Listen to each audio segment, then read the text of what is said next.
Hello class. जैसा कि मैंने आपको लास्ट वीडियो में बताया था कि हम परफॉर्मेंस इक्वेशन करेंगे बैच रिएक्टर की। तो जो परफॉर्मेंस इक्वेशन निकालने के लिए हमें सबसे पहले क्या करना पड़ेगा, मटेरियल बैलेंस हमें करना पड़ेगा किसी भी रिएक्टेंट, जो कि हम जनरली मानते हैं कि रिएक्टेंट ए, उसके लिए। तो रिएक्टेंट ए या कॉम्पोनेंट ए के लिए मटेरियल बैलेंस अगर हम करते हैं तो उसमें हमारा आएगा सबसे पहले क्या,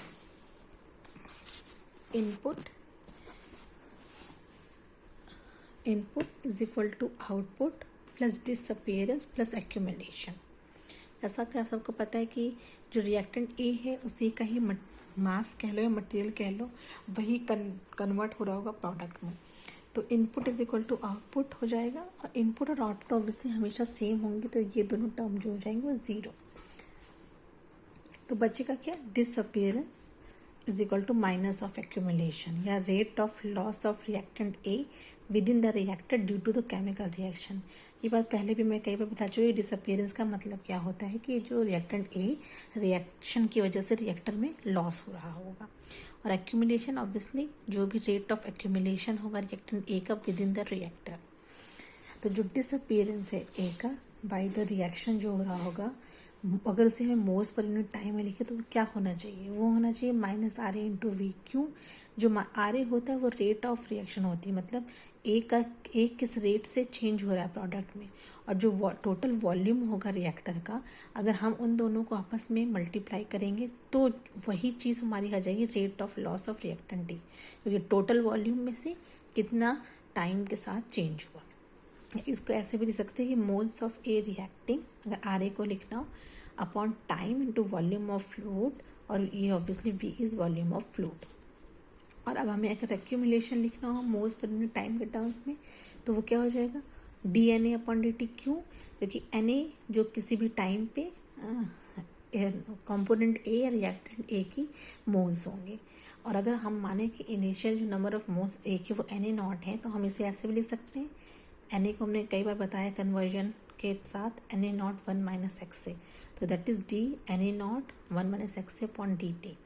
अब अगर इसका मैं डिफ्रेंशिएशन करूँ तो एन ए नॉट आ जाएगा और N A not D x से अपॉन डी टी, बिकॉज जो वन का तो इंटीग्रेशन इज जीरो, तो वो टर्म नहीं आएगा। तो दैट इज, तो जो ओवरऑल एक्यूमुलेशन ऑफ ए होगा वो क्या हो जाएगा, minus N A not D x से upon D T. Got it. अब जो हमारी ये बनी थी इक्वेशन नंबर 1, जिसमें कि rate of disappearance is equal to rate of accumulation, तो अगर हम इस टर्म और इस टर्म को आपस में इक्वल करें तो क्या हो जाएगा, that will become minus, equation 1 जो जाएगी वो जाएगी minus R A into V is equal to N A not D x से अपॉन डी टी, क्योंकि वहाँ में माइनस था और माइनस माइनस प्लस। तो अगर हम डी टी को यहाँ ले आए तो D T is equal to N A not, क्योंकि ऑब्वियसली ये हमेशा कांस्टेंट होगा, वो इनिशियल नंबर ऑफ मोल्स हैं ये के, डी एक्स से upon minus R A into V. R A minus R A is obviously rate of the reaction. फिर अगर मैं इस अबव इक्वेशन का इंटीग्रेशन कर दूं तो D T N A not obviously X से इज की लिमिट हमेशा 0 से एक्स से होती है, और डी एक्स से upon minus R into V. तो अगर इसको इंटीग्रेट करो, बेसिकली यहाँ पे लिमिट नहीं है, लेकिन मतलब लिमिट का मतलब ये होगा 0 से टी। तो इंटीग्रेट करेंगे तो ये जाएगा T is equal to N A not root to X से टी एक्स से upon minus R into V. ये हमारी फाइनल इक्वेशन मिल जाएगी। ओके। अब R A minus R A क्या है, रेट ऑफ रिएक्शन। किसी भी ऑर्डर की रेट हो, मतलब रिएक्शन हो, उसे एक्स के टर्म्स में आपको पता है कैसे लिखना होता है। अगर फर्स्ट ऑर्डर है तो क्या होता है, सेकंड ऑर्डर है तो क्या है, थर्ड ऑर्डर है क्या है।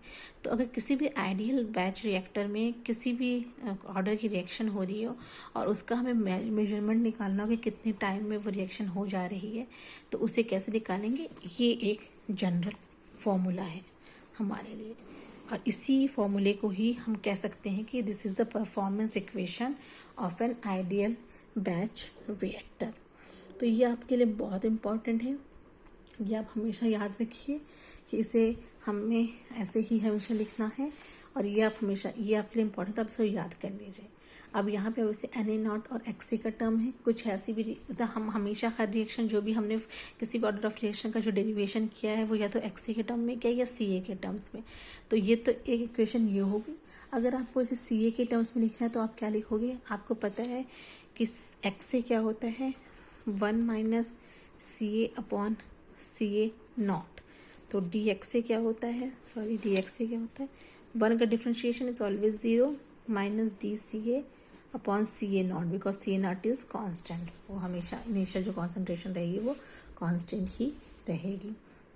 तो अगर हम इसको लिखते हैं, और वैसे भी हम जानते हैं कि N A not upon V जो होता है वो क्या होता है, बताइए। N A not upon V is C A not. Okay, तो अब ये जो इक्वेशन फाइनल इक्वेशन थी, अगर से हम सी ए का टर्म लें तो हो जाएगा T is equal to N A not upon V की जगह पे आप लिख दोगे सी ए नॉट, और डी एक्स ए की जगह पे आप क्या लिख दोगे, जीरो से नहीं, अभी बताती हूँ, minus D C A upon C A not. और अब जो लिमिट हो जाएगी वो क्या हो जाएगी, सी ए नॉट से सी ए, बिकॉज कॉन्सेंट्रेशन जो होती है वो initial concentration C A not है, किसी टाइम पे अगर सी ए है तो लिमिट कन्वर्जन के साथ साथ ऐसे चेंज होगी। तो यहाँ से फिर फाइनल टी क्या आ जाएगा हमारा, C A naught, sorry C A naught cancel out हो जाएगा यहाँ पे, तो ये गलत हो गया। तो फाइनल हमारा जो टी आएगा वो आएगा आपका C A naught to C A D C A upon minus R A, यहाँ पे एक माइनस टर्म आ जाएगा। Got it. तो ये भी एक इम्पॉर्टेंट ही आप समझ लो आपके लिए है कि सी ए के टर्म में कैसे टी होता है और एक्स ए के टर्म में कैसे टी होता है। ठीक है, आपको आई थिंक दोनों चीज़ समझ, ये दोनों चीज़ें आपको हमेशा याद होनी चाहिए कि कोई भी अगर बैच रिएक्टर है, ये कई बार न्यूमेरिकल भी ऐसा आ सकता है जिसमें आपको इसकी ज़रूरत पड़ेगी। तो ये आपके लिए बैच रिएक्टर के लिए हो गया। ओके, कोई डाउट हो तो आप लोग मुझसे पूछ लीजिएगा। अब मैं नेक्स्ट वीडियो में आपको आगे की चीज़ बताऊँगी। Thank you guys.